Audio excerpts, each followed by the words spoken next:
Біз ең соңғы оқыған дәрісімізде хижреттің 6 жылындағы соңғы айларына орын алған Алла елшісінің сол Мәдина қаласының маңайында орналасқан көптеген елді мекендердің патшасына хат жазуын оқып танысқан болатынбыз.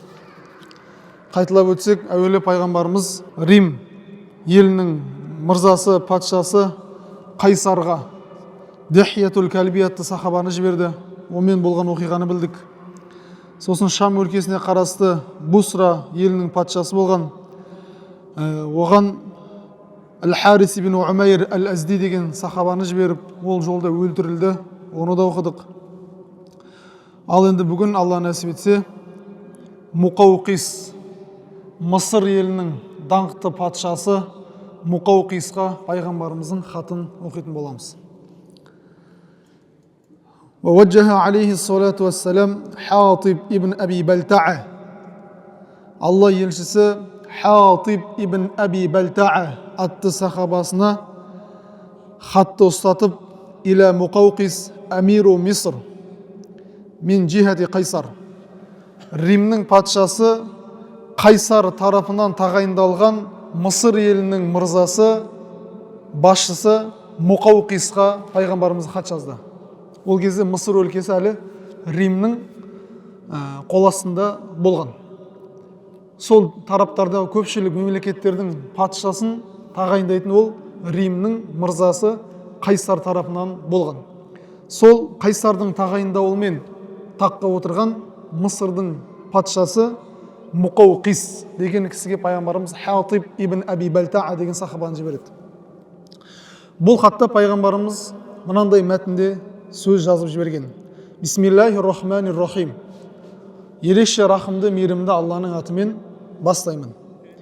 Мен Мұхаммед Расулилла, Алланың елшісі Мұхаммедтен иля әл-Мұқауқис азимул қибт. Қибт, қыбытилықтардың мырзасы болған Мұқауқисқа хат. Қыбыти деген ол мысырлықтардың бұрынғы жыныстары. Бұл дін емес, Қибт деген олардың бұрынғы ата-бабасының өзі мысырлықтардың өзінің ұлттары сондай болған. Бүгін таңда араб тілінде, ағылшын тілінде Мысыр өлкесін Египет деп айтады. Египет. Ол қайдан шыққан? Ол Ибти деген сөзден шыққан. Арабтардың өзінің мысырлық тілдерінде, көпшілігіңіз араб тілінен хабарыңыз бар, Қоф деген әріп бар. Қоф деген әріпті араб мысырлықтардың көпшілігінде ол қарапайым халықтың арасында Қоф әріп айтылмайды. Сосын Ибти деп айтады. Ибти Египет. Египет деген сол Ибти деген сөзден шыққан. Бірақ Құранда Аллах Тағала ол жерді Мысыр деп атаған. Фадхулу Мисра инша Аллаху аминин. Мысырға кіріңдер, амандықта боласыңдар дейді. Алла Құран кәрімде Мысырды бірнеше жерде тілге тиек еткен. Ол жер сондай берекелі жер. Саламун аля ман иттаба'ал худа. Туралықта ілескендерге сәлем болсын. Әмма бa'д. Фа инни ад'ука би ди'аятил ислами аслим таслам. Мен сені тура жол болған ислам дініне шақырамын. Исламды қабыл ал, амандықта боласың деді. Пайғамбарымыздың бұл кешегі дәрісте айтқанымыздай өте тілді жетік меңгергендігінің белгісі. Өте қысқа сөздерді қолданып сөз айтады, бірақ астында өте көп мағынада қамтылған сөздер жатыр. Әслим, исламды қабылда, тәслим, амандау боласың. Яғни мына дүниеде, сондай-ақ ақыретте аман сау боласың. Егер исламды қабыл етсең дейді. Ю'тика Аллаху ажрака марратайни. Алла Тағала саған екі дәрежелі сауапты нәсіп етеді. Маған ілесесің, және бұрынғы өткен Иса пайғамбардың дініне ілескендігің үшін деп пайғамбарымыз хатты бастайды. Ва ин таваллайта, ал егер де мен ұсынған ислам дінінен бас тартатын болсаң, фа иннама алейка исмул қибт. Сенің мойныңа өзіңнің қол астындағы мемлекетіңнің барлығы күнәсін мойныңа арқалайсың деп айтады. Сосын Құран кәрімдегі Әл-Имран сүресінің 64-ші аятын айтады. Я ахлал китаби таалу иля калиматин сауаун байнана ва байнакум алла нa'буда илля Аллах. Ей Мұхаммед, саллаллаху алейхи уассалам, сен кітап иелеріне былай деп айт: келіңдер, бір сөзге келісейік. Бәйнана ва бәйнакум алла наъбуда иллаллах. Бір ғана Аллаға ғана бойсынайық. Бір ғана Алла тағалаға ғана құлшылық қылайық. Вәлә нушрика бихи шай'a. Оған ешқандай нәрсені ортақ қоспайық. Соған келісейік. Вәлә яттахиза баъдуна баъдан арбаба мин дунилlah. Алла тағаланы тастап, өз арамыздан біреулерді қолдан құдай тұтып алмайық. Соған келісейік. Фаин таваллау, ал егер де бұл жоғарыдағы айтылғандарға қарсы тұрса, фақулу ишхаду би анна муслимун. Оларға айтыңдар, куәлік беріңдер, біз расында мұсылманбыз, біз сендерге ұсындық, қалғаны артық. Деп қасиетті Құранның аятын оқиды. Бұны Хатиб ибн Аби Балтаа деген сахаба Мұқауқисқа хатты оқып беріп отыр. Хатиб деген сахаба әуелі Искандария қаласына келеді. Мысырдың қаласы Қызыл теңіз жағалауымен орналасқан. Қызыл теңіз жағалауында орналасқан Искандария қаласынан өтіп, бұны хатты патшаға береді. Патша оқып болғаннан кейін пайғамбарымыз жіберген елшіге қарап тұрып былай дейді: егер бұл өзін пайғамбармын деп атса, шын мәнінде ол расында өзі ақиқат пайғамбары болса, не үшін өзінің қауымы шығарып жіберген адамдарға қарсы дұға жасап, оларды құртып жібермейді дейді. Енді Меккеден қауымы қуып шығарып жіберді ғой. Егер шын пайғамбар болса, дұғасы қабыл емес па? Олай болса, бір дұға жасап, Меккенің халқын жерме-жексен қылып тазартып, сол жерде аман-есен отырмай ма? Дейді патша. Сонда енді пайғамбарымызда жіберетін адамды таңдаған ғой. Жай адамды жібермеген да. Дана, білімді, сөзшең, тығырықтан шығарып кете алатын кісілерді жіберген да. Сондағы жаңағы Ал-Хатиб ибн Аби Балтаа деген радиаллаху анху сахаба тұрып сұрақ қойды, жауап беру керек. Былай дейді: Аласта ташхаду анна Иса ибн Мариям расулуллах. Сен Мариям ұлы Исаның пайғамбар екендігіне иман келтірген жоқсың ба дейді. Иә дейді. Олай болса, білеміз ғой, Иса пайғамбарды да өзінің қауымы ұрып, соғып, қинап, тіпті өлтірмекші болып жатқан кезде Алла субханаху ва тағала өзінің құзырына көтеріп кетті ғой. Иса пайғамбар да өзінің қауымы қанша өзіне қарсы келіп жатса да, ешқашан оларды құрдымға кетір деп Аллаға дұға жасаған жоқ қой дейді. Қараңыз қандай жауап. Сонда бұны естіген жаңағы Мұқауқис: Анта хакимун жаа мин инда хаким дейді. Сен дана, өте мықты кісі екенсің. Сені де жіберген адам қандай мықты керемет кісі екен деп айтады да. Пайғамбарымыз мақтайды. Өте дана кісі екенсің, сені жіберіп жатқан адам да өте мықты, дана екен деп жауап береді. Жаңағы Мұқауқистың жауабы. Сосын айтады: Инни қад назарту фи амри хаза наби. Мен бұл пайғамбардың іс-әрекетін қарап көрейін. Бұл іс-әрекетті қарап көрейін. Расында бұл кісінің бойында жалған, бұзық адамдардың сипаты жоқ екен. Адастырушы, сиқыршы да емес екен. Өтірік алдап тұрған, барып тұрған жалғаншы, көріп келе сәуегей де емес екен. Мен бұл кісінің бойынан пайғамбарлықтардың бір белгілерін көріп тұрмын дейді. Және ол ғайыптан хабар береді екен дейді. Рас қой, пайғамбарымыз саллаллаху алейхи вассалам көкейіне түскен уақиды айтады. Алла Құран кәрім Нәжім сүресінде: «Вама янтиқу анил хава ин хуа илля вахюн юха». Ол Мұхаммед саллаллаху алейхи вассалам өзінің ойынан ешқашан сөз айтпайды. Ол тек қана сөйлесе, Алланың көкейіне салған уақиды ғана айтады дейді. Және оның беріп жатқан хабарларының бәрі ақиқат екен.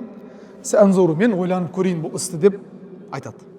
Сосын пайғамбарымыздың хатына хатпен жауап жазып жібереді. Ол хатта былай дейді: Бисмиллахир-рахманир-рахим. Рахымды мейірімді Алланың атымен бастайын дейді. Мұқауқистың хаты пайғамбарымызға. Мысыр елінің патшасы Мұқауқастан Абдулланың ұлы Мұхаммедке: Саламун алейка, саған сәлем болсын. Мен сенің жіберген хатыңды оқыдым. сенің маған жазып жіберген айтқандарың нәрселердің бәрін түсіндім, ұқтым. Сенің не нәрсеге шақырып жатқандығыңды да түсіндім. Мен сенің расында пайғамбар екендігіңді де білдім. Расында мен білуші едім, ең соңғы пайғамбар келеді дегенді естіп жүредім, оны күтіп жүредім. Бірақ та мен ол пайғамбардың Шам жеріне шығады деп ойлап едім, ол Хижаздан Араб өлкесіне шығады деп ойламаппын. Бірақ күттім оның келетіндігін. Алланың ең соңғы бір пайғамбар жіберетіндігін мен күттім, оны білетін едім дейді. Мен сенің жіберген елшіңді құрметтедім, ардақтадым, жақсылап күтіп алдым және шығарып салдым. Мына менің саған беріп жіберген сыйлықтарымды қабылдал дейді дағаны. 2 күң әйелді береді және пайғамбарымызға әдемі тігілген киім шапанды береді. 3-шісі астыңа мініс көлігі болсын деп бір қашарды беріп жібереді. 3 сыйлық береді. 2 күң әйел, 1 киім және 1 астына мініс көлік қашыр. Кейбір екінші деректерде Мысырдың патшасы пайғамбарымызға саллаллаху алейхи вассаламға бір дәрігерді қосып жібергендігін айтады. Дәрігер және бал беріп жібергендігін айтады. Жаңағы сахаба Хатиб ибн Аби Балтаа аман-есен Мәдинаға келеді. Келіп болған оқиғаның бәрін айтып, пайғамбарымыздың саллаллаху алейхи вассалам берген жаңағы сыйлықтарын ұсынады. Пайғамбарымыз барлығын қабылдайды. Міне осы жіберген 2 күң, біреуі есімі Мәрия. Есімі Мәрия, екіншісі оның әпкесі немесе сіңлісі Сирин деген кісі. Пайғамбарымыз саллаллаху алейхи вассалам осы Мәриямен некесін қиып, одан Ибрахим деген баласы дүниеге келеді. Біз естіген Ибрахим кішкентай кезде шетінеп кетті деп айтамыз ғой. Ол кімнен туылған екен демек? Мәрия. Ал Мәрия қай жақтікі? Мысырлықтікі. Жақсы ма? Ал оның сіңлісі немесе әпкесі Сирин дегенді қосып жіберді ғой. Оны пайғамбарымыз саллаллаху алейхи вассалам өзінің ақын сахабасы Хассан ибн Сабитке береді. Екеуі тұрмыс құрып кетеді.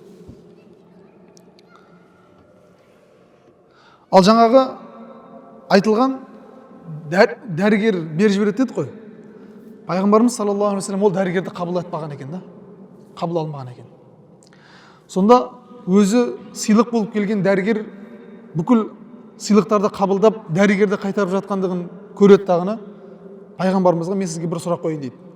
Сіздер ауырмайсыздар ма сонда дейді. Сонда пайғамбарымыз саллаллаху алейхи вассалам өте мықты кісі ғой. Жауап береді. Біз үнемі аш жүреміз. Үнемі аш жүреміз. Қарнымыз қатты ашқанда ғана тамақ жейміз, оның өзінде тойып жемейміз деген. Бұл жауапты естіген әлгі дәрігер сіздерде медицинаның тең жартысы бар екен деп айтады да, деп бұрылып кетеді. Қараңыз, пайғамбарымыз саллаллаху алейхи вассалам ұстанымы қандай болған? Атамыз қазақ бұны бір ауыз сөзбен түсіндірген. Ас ауру астан. Ал пайғамбарымыз саллаллаху алейхи вассалам болса не деп отыр? Біз үнемі аш жүреміз. Пайғамбарымыздың өмірін қарасақ, сахабалар не деді? Біз пайғамбарымызды көшеде көріп қалсақ, қарнына тас байлап жүр екен. Ол тас байлап жүр деген мақсат не? Іш қатты ауырып кеткендіктен, ауруы қатты асынып кетпесін деп тасты байлап қысып тұрған кезде адамның өзінің аш екендігін сезінбей жүреді. Бұл пайғамбарымыз саллаллаху алейхи вассаламның аш жүруі, ол өте қатты тым кедей өмір сүрді дегенді білдіреді. Бірақ пайғамбарымыздың кедей өмір сүруі ол Алла тағаланың тағдырын жазып қою емес. Пайғамбарымызға саллаллаху алейхи вассаламның тағдырын Аллах тағала бай болуды жазған. Ал пайғамбарымыз өзі артындағы келетін үмметінде үлгі болу үшін сол жолда таңдаған. Жақсы ма? Сөйтіп пайғамбарымыз оны дәрігер шығарып салады. Уәләм юслим Мұқауқис. Бірақ та алайда Мысырдың патшасы Мұқауқис исламды қабыл алмайды. Не үшін? Тақтан айырылып қалуды қорқады. Жоғарыда оқыдық, Кисраның да патшасы көп жағдайларда тақтан айырылып қалуды қорыққан патшалар не істеді? Исламды қабыл етті. Өйткені Кисраның патшасы айтты ғой, Абу Суфияннан сұрады ғой. Оның, Мұхаммедтің саллаллаху алейхи вассаламның артында ілесіп жатқандар шарапатты бай үлкен кісілер ме, жоқ әлде кейде әлсіздер ме деген кезде кейде әлсіздер деді. Не үшін пайғамбарлардың артына кейде әлсіздер ілеседі? Өйткені оның жоғалтатын ештеңесі жоқ. Ал бай, үлкен тақта отырған кісілердің жоғалтатын нәрсесі не ол? Отырған орындығы, атағы, абыройы, дүниесінен айырылып қалу мүмкіншілігі болған екен, олар не істемеді? Исламды қабылдауды кейінге қалдырды. Ары қарай пайғамбарымыз саллаллаху алейхи уассалам Эфиопияның патшасына хатты жолдайды. Амр ибн Умайя ад-Дамри атты сахабасына хатты беріп, Хабашаның, яғни Эфиопияның патшасы Нәжашиге мынандай мәтінде хат жазады. Бұл мәтінде пайғамбар саллаллаху алейхи вассалам былай дейді: Бисмиллахир-рахманир-рахим. Бүкіл қарап отырса хаттардың мәтіні бір-біріне ұқсас. Рахымды, мейірімді Алланың атымен бастаймын. Мен Мұхаммад Расулилла, Алланың елшісі Мұхаммедтен, иля ан-Нәжаши, Эфиопияның патшасы Нәжашиге қарай. Азимул Хабаша. Қараңыз, пайғамбарымыздың әрбір адаммен мәмілесі қандай болған? Патшамен патшаса сөйлескенде Эфиопияның патшасына сәлем болсын. Эфиопияның ұлы патшасына Азимул Хабаша сәлем болсын. Фа инни ахмаду илейка Аллаху аллази ла илаха илля хуа. Мен сөзімді бастаймын, Алладан басқа құдай жоқ, мен сол Алланы ғана ұлықтап мақтаймын. Әл-Маликул Қуддусу Саламул Муъминул Мухаймин. Ол Алла Тағала, Мәлик, екі дүниенің патшасы. Әл-Қуддус, өте пәк ұлы. Әс-Салам, ол амандық иесі. Әл-Муъминул Мухаймин, ол ұлы иесі деп пайғамбарым Алла Тағаланың көркем есімдерін айтады. Ва ашхаду анна Иса ибн Марьям рухуллах. Және мен куәлік етемін, Мәриямның ұлы Иса Алланың, яғни бол деп үндеуімен дүниеге келген пайғамбар екендігіне иман келтіремін. Алланың құлы және Алланың елшісі екендігіне иман келтіремін. Өйткені Эфиопияның патшасы осы Иса пайғамбардың алейхиссаламның дінін ұстанған адам болады. Ал пайғамбарымыз оны өзіне тез қарату үшін әуелі өзінен алдын өмір сүрген пайғамбарлардың қысқаша өмір тарихын тілге тиек етіп кетіп жатыр. Айтып жатқан сөзі дәмді болу үшін және тезірек қабыл ету үшін. وكلمته ألقاها إلى مريم البتولة الطيبة الحصينة. Allah subhanahu wa ta'ala Мәриям анамыздың құрсағы, пәк болған Мәриям анамыздың құрсағына Алла Тағала күн фаякун, бол деді. Иса пайғамбар сол жерде неседі? Тірілді. فحملت بعيسى من روحه ونفخه كما خلق آدم بيده. Allah subhanahu wa ta'ala адам атаны қандай жаратқан болса, Иса пайғамбарды да дәл солдай қылып жаратты дейді. Бұған қатысты Құран кәрімде Алла Тағала Әл-Имран сүресінің 59 аятында былай деген екен. Аузу биллахи минаш шайтанир ражим. Инна масала Иса индаллахи камасали Адам. Арасында Иса пайғамбардың жағдайы Алланың алдында тұп-тура Адам атамыздың оқиғасындай. Халақаху мин турабин. Алла оны топырақтан жаратты. Сосын қала лаху кун фаякун. Сосын топырақ жарат болғаннан кейін рух беріп оған тіршілік адам қылды.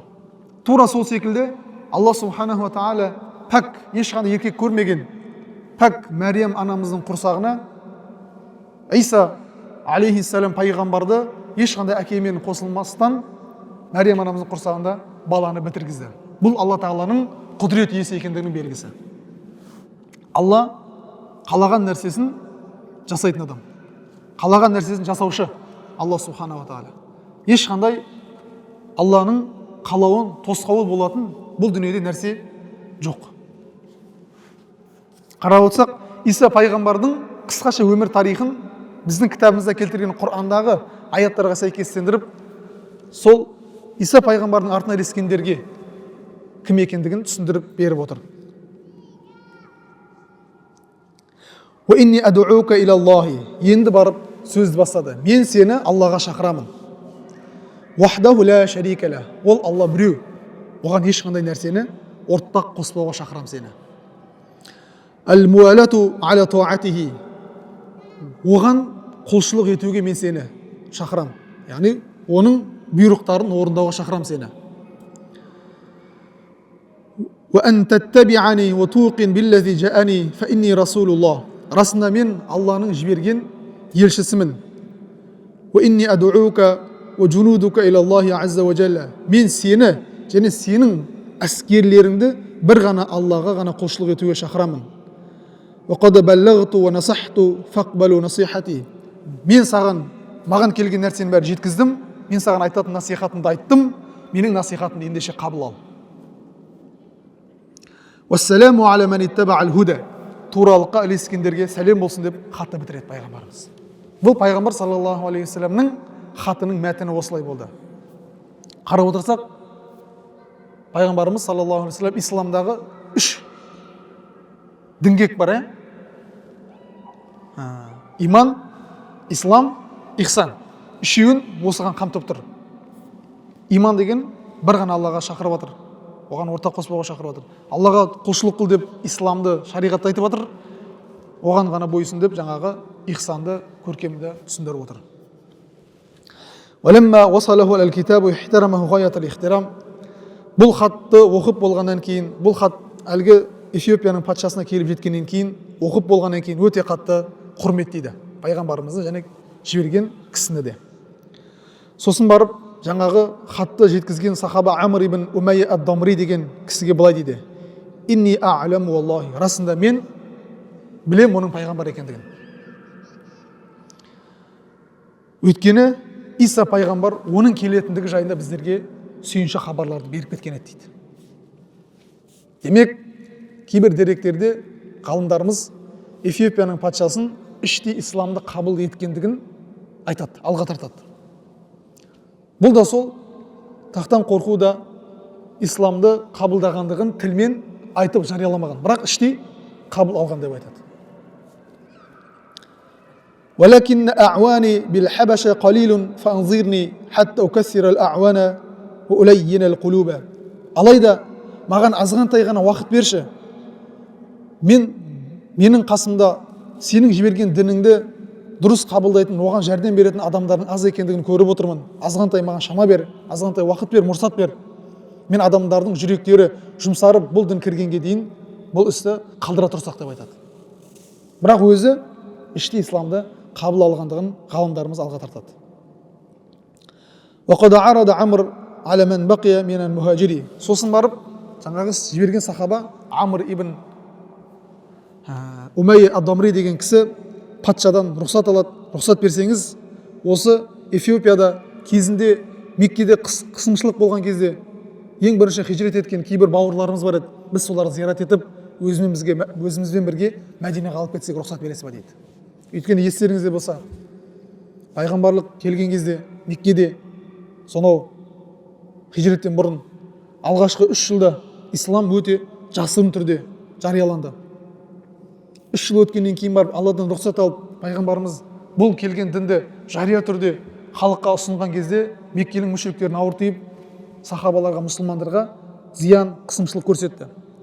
Бұл зиянға шыдай алмаған сахабалар пайғамбарымыздан келіп өтініп басқа жерге қоныс аударып сұраған кезде пайғамбарымыз Эфиопияға қарай барыңдар. Ол жақтың патшасы өте жұмсақ, кітап иелері, олар біз сендерге зияндық жасамас деп жіберіп еді. Сол кезде бір топ сахабалар сол жаққа кетіп еді. Сол жерде қалып қойғандар бар еді. Енді мына кісі барып, бейбітшілік болғаннан кейін не істеп отыр? Рұқсат берсеңіз, мына сахабаларды Мәдинаға алып кетсек, өйткені амандық қазір келді дейді. Ол кісі рұқсат береді, оны алып кетеді. Сол мұхажирлердің ішінде Умму Хабиба деген кісі бар еді. Бұл Абу Суфиянның қызы еді. Абу Суфиянның қызы Умму Хабиба да исламды сол ертеректе қабылдап қойған еді.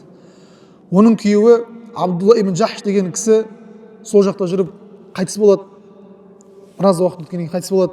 Умму Хабиба Абу Суфиянның қызы исламды қабылдап сол жерде біраз уақыт күйеусіз қиналып өмір сүреді.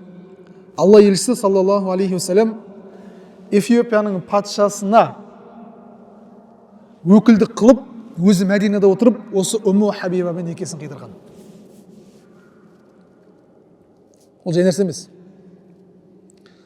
وَالَّذِي زَوَّجَهَا لَهُ النَّجَاشِيَّ بِتَوْكِيلِ مِنْهُ عَلَيْهِ الصَّلَاةُ وَالسَّلَامُ. пайғамбарымыз саллаллаху алейхи вассалам Эфиопияның патшасы Нәжашиді ортаға өкілеттілік қылып, сол жақтағы қол астындағы мұсылман әйел Умму Хабибамен пайғамбарымыз некесін қидырған еді.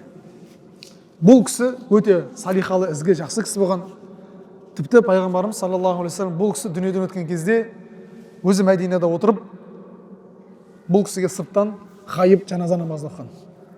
Бүгінгі таңда кейбір Шафиғи мазғаптарында бұл үкім әлі күнге дейін келе жатыр. Бірақ Ханафи мазғабында басқа қалада, басқа елде қайтыс болған кісі үшін мешітте тұрып жаназа намаз біз оқи алмаймыз. Ханафи мазғабының ережесі сондай. Не үшін десе, өйткені пайғамбарымыз сол кісіге ғана арнайы жасады, одан кейін ешкімге жасаған жоқ деп аламыз. Ал Шафиғи мазғабы пайғамбарымыз істеді ме, демек бұл үкім орындалу керек деп бүгінгі таңда ол қолданады. Мысыр, араб елдерінде жүрген кісі елінде, жерінде, ұзақ қалада бір кісі дүниеден өтіп жатса, туыстары сол мешітте тұрып жамағатпен намазын оқи беруге болады дейді. Неге? Дәлел қайда? Осыдан алған. Өйткені Нәжаши сол Эфиопияда тұрып дүниеден өткен кезде пайғамбарымызға хабар келеді. Алла есе тұрып, дереу сахабаларды тұрғызып, сол жерден алыстан тұрып жаназа намазын оқиды. Не үшін? Нәжашиге деген құрмет. Нәжашиге деген пайғамбарымыздың құрметі. Сондай жерде отырып исламды қабылдаған адамға деген пайғамбарымыздың сондай көркем мәмілесі болып қалды. Міне осыдан кейін пайғамбарымыз саллаллаху алейхи вассалам парсылардың патшасы, парсы елінің патшасы Кисраға Абдулла ибн Хузафа әс-Сахми деген кісі арқылы хат жазып жібереді. Парсылар. Біздің парсылар бізге сәл жақындау ғой, көршілес. Сол парсылардың патшасына Кисра деген кісіге пайғамбарымыз Абдулла ибн Хузафа атты сахабасы арқылы хат жазады. Ол хаттың мәтінде былай болады. Бисмиллахир-рахманир-рахим. Рахымды, мейірімді Алланың атымен бастаймын. Мен Мұхаммад Расулиллахи илля Кисра азимул Фарис. Ұлы парсылықтың патшасы Кисраға Алла елшісінен Мұхаммедтен хат. Саламун аля ман иттаба'ал худа. Туралықта ілескендерге сәлем болсын. Амана биллахи ва расулихи. Аллаға және оның елшісіне иман келтір. Ва шахида алла илаха иллаллах вахдаху ла шарика лах. Алладан басқа ешқандай құдайдың жоқ екендігіне, оған ешқандай нәрсені ортақ қоспауға куәлік келтір. Ва анна Мұхаммад абдуху ва расулуху. Мұхаммед оның құлы әрі елшісі. Ад'ука бидиаятиллахи. Мен сені бір ғана Алланың жолына шақырамын. Фа инни ана расулуллахи илан наси каффатан. Расында мен бүкіл адамзатқа жіберілген Алланың ең соңғы елшісімін дейді пайғамбарымыз. Рас қой. Лиунзира ман кана хайян ва яхиққал қаулу алал кафирин. Мен сені ескертемін. Кәпірлердің сөздеріне ілесіп кетпес үшін мына дүниедегі тірі болған адамдардың барлығына ескерту үшін келіп отырмын. Менің ескертуімді қабыл ал. Әслим тәсләм. Исламды қабыла, аман сау боласың. Яғни мына дүниеде және ақыретте аман сау боласың. Фа ин абайта фа иннама алейка исмул маджус. Егер бұны қабылдамай қарсы тұратын болсаң, онда сен бүкіл отқа табынушы парсылардың барлығының күнәсін мойныңа арқалайсың. Хат осы мәтінде болады. Осы хатты оқып болғаннан кейін парсының патшасы Кисра тәкаппарланып, шыдай алмай, бір орында отыра алмай, қысылып, әлгі хатты бумаждап, жыртып, бүктеп лақтырып жібереді. Кім бұл? Деген секілді. Бұл оқиға пайғамбарымызға дереу жетеді. Пайғамбарымыз сол жерде отырып дұға жасайды, Мәдинада тұрып. Алла субханаху ва та'ала сенің патшалығыңды да жермен жексен қылып, жыртып, талқандап тастасын деп айтады.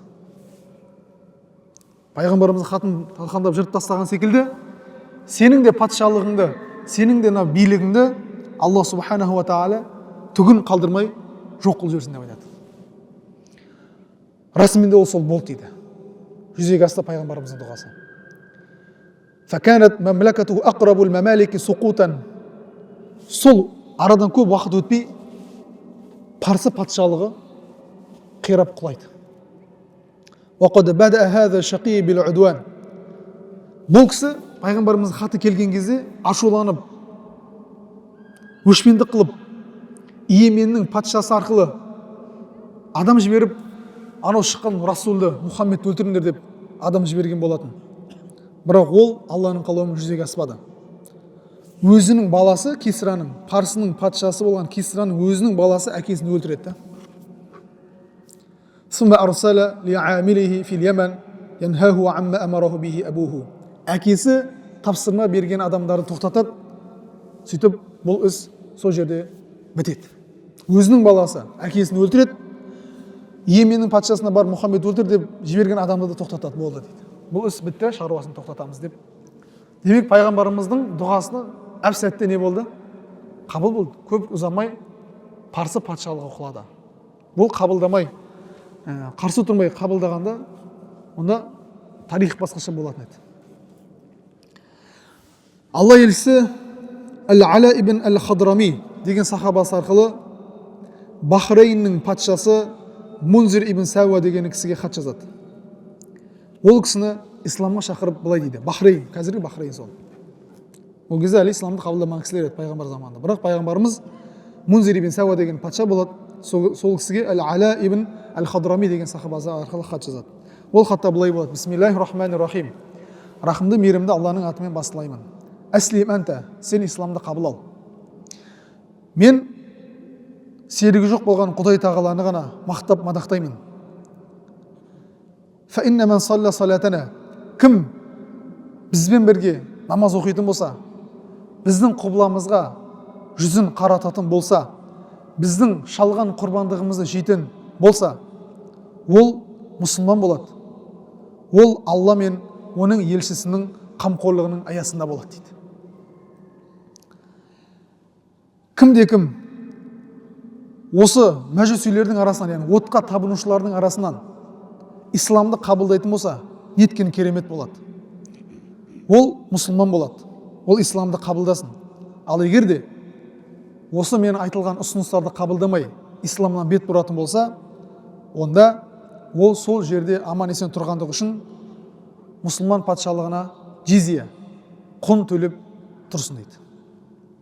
Фәсләмә, хат туғи салысымен Бахрейннің патшасы дереу исламды қабылдайды. Ойланбайды. Дереу қабылдайды. Дереу пайғамбарымыздың хатына хатпен жауап береді.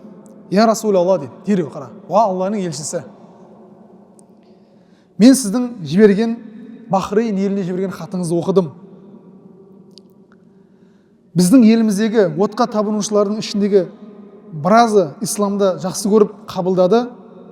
Кейбіреулері оны қабылдағысы келмей бет бұрды. Менің ерім, менің жерім отқа табынушы мәжүсилердің жері, және кейбіреулері Яхуди дінін ұстанатын адамдар өмір сүреді.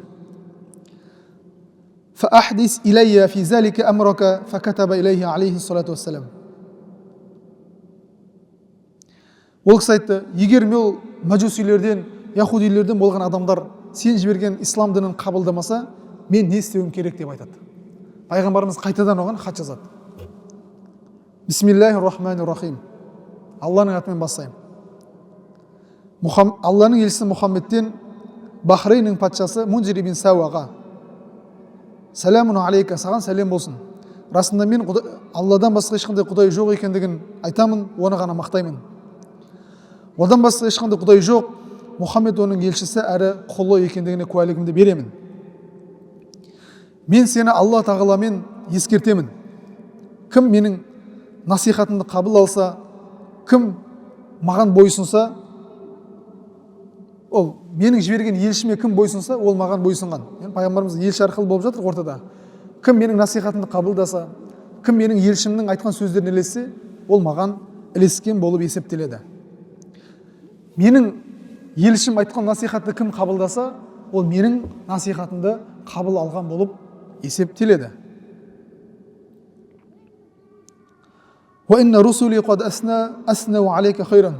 Расында менің жіберген елшім сені мақтады. Сен туралы жақсы сөздерді айтты. Өйткені сенің құзырыңда болып келген адам ол. Патшалығыңды көрді, сарайыңды көрді, қасында отырған адамдарды көрді, хат оқыған екен дереу исламды қабыл еткеніңді көрді, мақтағаныңды көрді. Сөйтіп сен жайлы маған жақсы хабарлар келіп жетті. Мен оған қуанып отырмын дейді пайғамбарымыз.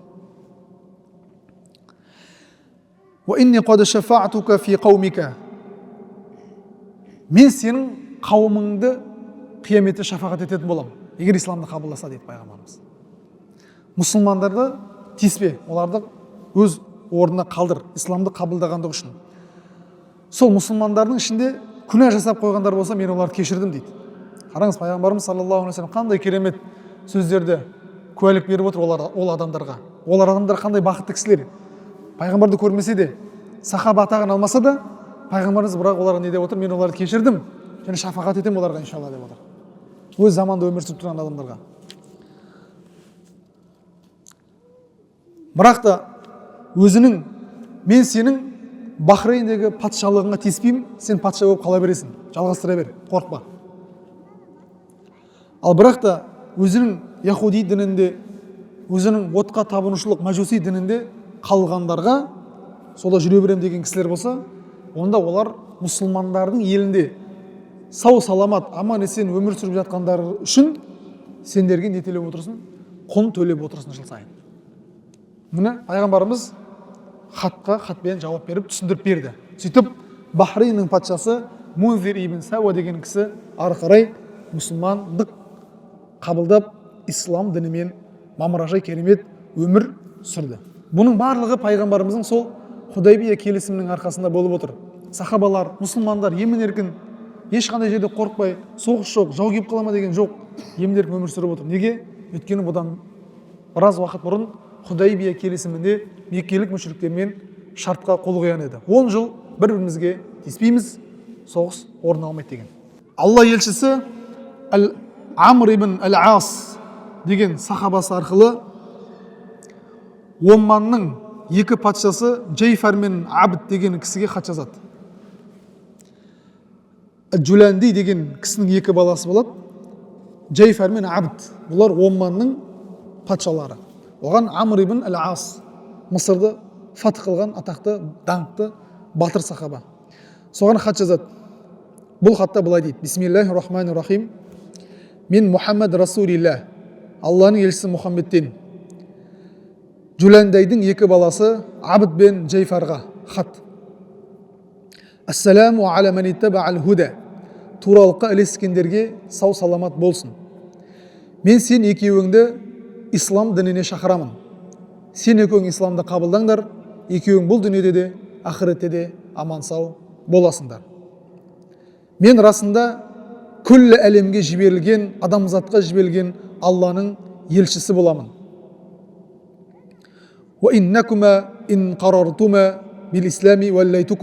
Егер сен екеуің мен ұсынған ислам дінін өз еріктеріңмен қабыл ететін болсаңдар, патшалықтарың өз қолдарында қала береді.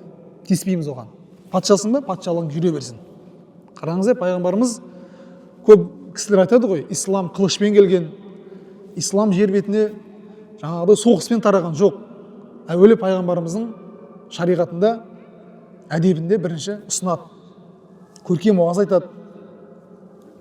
Міне, бір ауыз сөзбен ақ пайғамбарымыз бірнеше мемлекетті, халықты исламға кіргізіп отыр. Патшалығына тиіспейміз.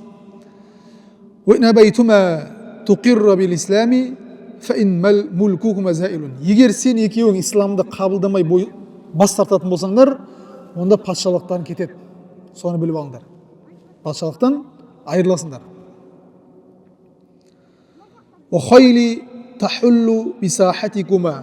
Менің жылқыларым сенің өмір сүріп жатқан аулыңа бір күндер болмаса бір күні кіріп жетеді, қорықпа. Алынасыңдар бір күні келген кезде. Одан гөрі жайбарақат мамыражай уақытта исламды қабыл алыңдар.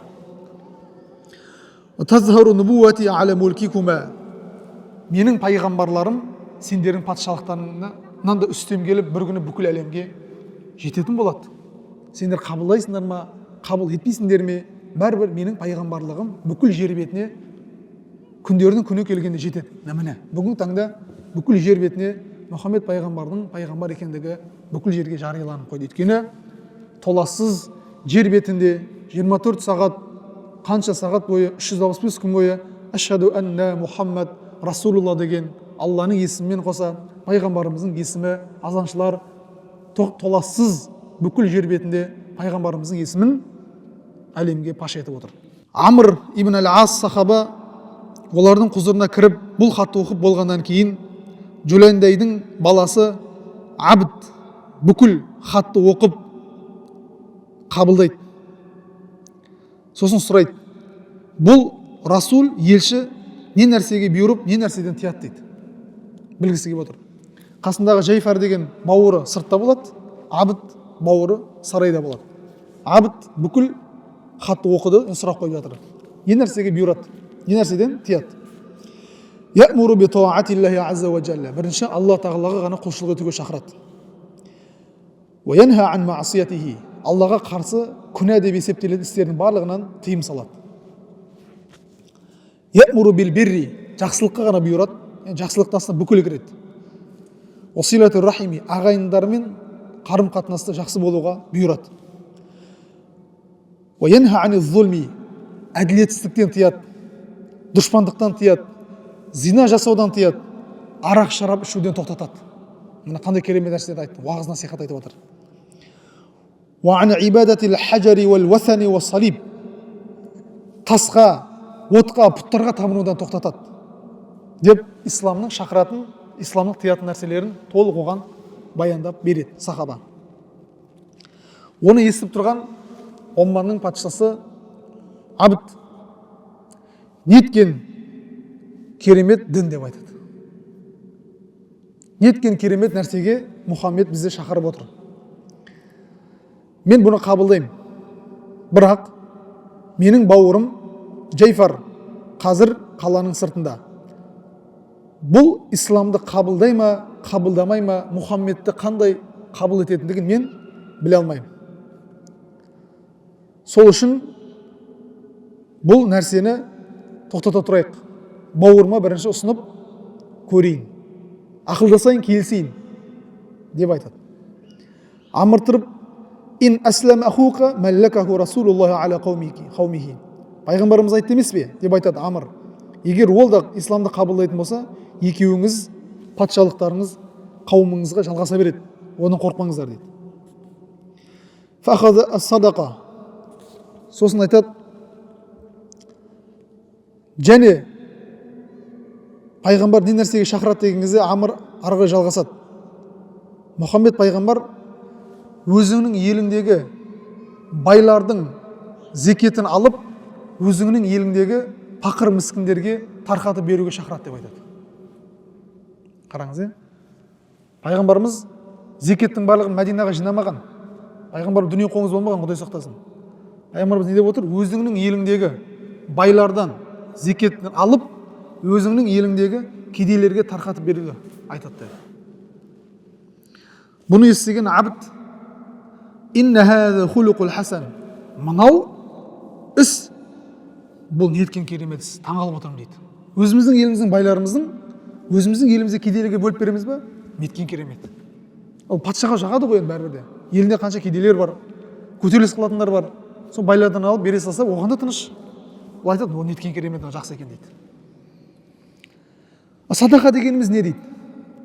Сосын барып, Алла Құран кәрімдегі садақа қатысты, зекетке қатысты аяттардың бәрін толық оқып береді. Қандай малдардан зекет алу керек, оны кімдерге үлестіріп беру керек, барлығын егжей-тегейлі түсіндіріп береді. Тіпті жайлауда жүрген 4 түлік малдардан да зекет беру керек екендігінде тілге тиек етіп кетеді. Оны естіп, жаңағы патша Абд тұраттағыны пайғамбарымыз жіберген Амр ибн Асқа қарап, сонда сендер не далада ағаштан түскен жапырақтан жеген, жайлаудан өзді-өз өшіп жатқан шөптен жеген малдан да, ағып жатқан судан ішкен малдан да зекет беруге шақырасың ба сонда дейді. Ауыр көріп жатыр да былайша айтқан кезде. Иә дейді. Одан да зекет алуға шақырады ислам. Сол жаңа патша тұрып, уаллахи дейді, менің қауымым мынаны қабыл алмауы мүмкін. Өйткені біздің еліміздегі көпшілік кісілердің мыңғырған малы көп. Барлығы жайлауда жайылып жүр. Сандары да көп. Мына нәрсені қабылдамауы әбден мүмкін ау деп қалады. Қиындау болып қалуы мүмкін деп айтады. Сумма инна абдан аусала амран ли ахихи Жайфар. Сосын Абд өзінің екінші бауыры Жайфарға Амр ибн Асты жібереді. Мен бауырыма барып болған оқиғаның бәрін айтып берсең. Ол да ақылдасып көрейік дейді. Амр сахаба Джайфарға барып барлығын айтып береді. Бауыры екіленбестен сол жерде исламды қабылдап жібереді.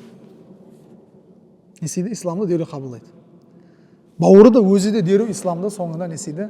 Қабыл алады. Пайғамбарымыз саллаллаху алейхи вассаламның айтқан бүкіл насихатын қабылдайды. Сөйтіп екеуінің патшалығы өзінің қолында қалады.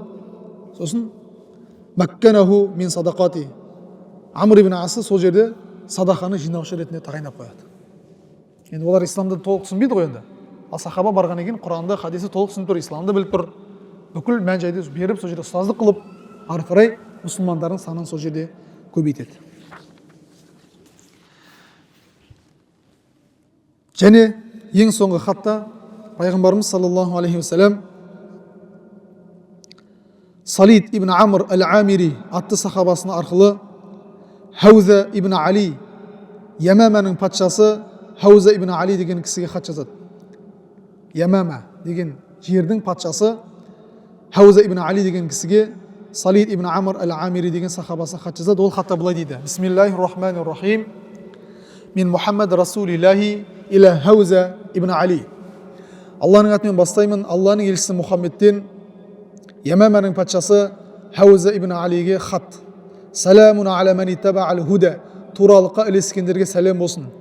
Вa'лам анна дини сайазхару иля мунтахал хуффи вал хафири фаслим таслам. Білгін, арасында менің дінім болған ислам адамның табаны тірейтін жердің барлығына толығымен жететін болады. Исламды қабылда, аман боласың деді. Қысқа ғана нұсқа қайтарды. Менің дінім адам баласының табан тірейтін жерінің барлығына бір күндері келіп, дінім неседі толығымен жететін болады. Исламды қабылда, аман боласың. Әжә'у ләка ма тахта ядайка. Өзінің аяғында тұрған патшалығыңа да теспеймін, ол қалады. Қорқпа. Фәләммә жа'ахул китаб катаб фи раддихи. Бұл кітап келгеннен кейін, хат келгеннен кейін оған хатқа жауап береді. Сен мені керемет нәрсеге шақырып отырсың. Сен мені керемет нәрсеге, Мұхаммед, шақырып отырсың, ризамын. Бірақ мен исламды қабылдауым үшін менің де саған бір ұсыныстарым бар. Бірінші мәрте айтылып жатыр да, ұсыныс пайғамбарымыздың шарт келіп жатыр. Мен данышпанмын, қауымның арасындағы мен мырзасымын, ақынымын. Адамдардың бәрі мені сыйлайды. Арабтардың арасында менің өзіндік бір шоқтығы бар, үлкен орынға ие дәрежем бар. Сен оны құрметте. Фаджалли ба'дал амри аттаби'ука. Кейбір өзіңнің істеріңнің маған тапсыр, екеуміз бірге бұл нәрсені шешек дейді. Пайғамбарлығының кейбір жұмыстарын маған тапсыр дейді. Мен де пайғамбарлық несін, жерлерін, немесе кейбір іс-әрекеттерін маған тапсыр, екеуміз бұл істі бірге атқарайық дейді. Бұл хат пайғамбарымызға келген кезде саллаллаху алейхи вассалам былай дейді: ол менен кішкентай ғана бір тұтам жерді сұраса да, мен оған бермеймін деп айтады. Бәді ва бәді ма фи ядайхи. Оның қолы құрып кетсін, мен оған титтейді жер беруші емеспін. Оның маған ешқандай қатысы жоқ дейді. Фәлем елбәс әнна мәті мұнсариф расула мин фатхил Мәккәті. Бұл кісі сол кей исламды қабылдамайды. Алла елшісі Меккені фатх қылады ғой, Меккені мұсылмандардың қол астына өткізіп, Мәдинаға қайтып бара жатқан жолда бұл кісі дүниеден өткендігі жайлы пайғамбарымызға хабар келеді. Ва кана алейхи салату вассалам ювалли аля кулли қаумин қабилу ал-ислама кабирахум. Алла елшісі саллаллаху алейхи вассалам өзінің қауымының ішіндегі жасы үлкен, шарапатты кісілердің барлығын өзі арнайы түрде тағайындап патша қылып отырған дейді. Бұдан кейін қаншама кісілер елдерге хат жазып отырды. Исламды қабылдаған патша дүниеден өтіп отырса, сол елдің ішіндегі жасы үлкен, шарапатты, абыройлы кісілерін алып, пайғамбарымыз тағайындап, олармен мәмілесін ары қарай жасап отырған дейді. Саллаллаху алейхи вассалам. Міне пайғамбарымыздың хижреттің 6 жылының соңындағы болған бүкіл жер бетіндегі патшаларға жазған хаты оқып біз тамамладық иншалла. Алла нәсіп етсе, біз келесі дәрісімізде хижреттің 7-ші жылына кіреміз. Хижреттің 7-ші жылында пайғамбарымыз Хайбар деген үлкен соғыс болған, тарихта қалған, соны оқитын боламыз. Уа ахиру дауана анилхамдулиллахи раббил аламин. Я жаратқан ерекше мейірімді Раббымыз Алла, алған білімдерімізді біздерге пайдалы сіңімді ет. Пайғамбардың өмір баянын оқуда жіберген қателіктеріміз болса бір өзін кешіре көр. Баршамызға қияметте пайғамбар саллаллаху алейхи уассаламның шапағатын нәсіп ет. Бұл дүниеде түсімізде көру бақытына иеленуді нәсіп еткейсің. Саллаллаху аля хайри халқи Мұхаммад ва аля алихи ва асхабихи ажмаин. Амин. Аллаху акбар.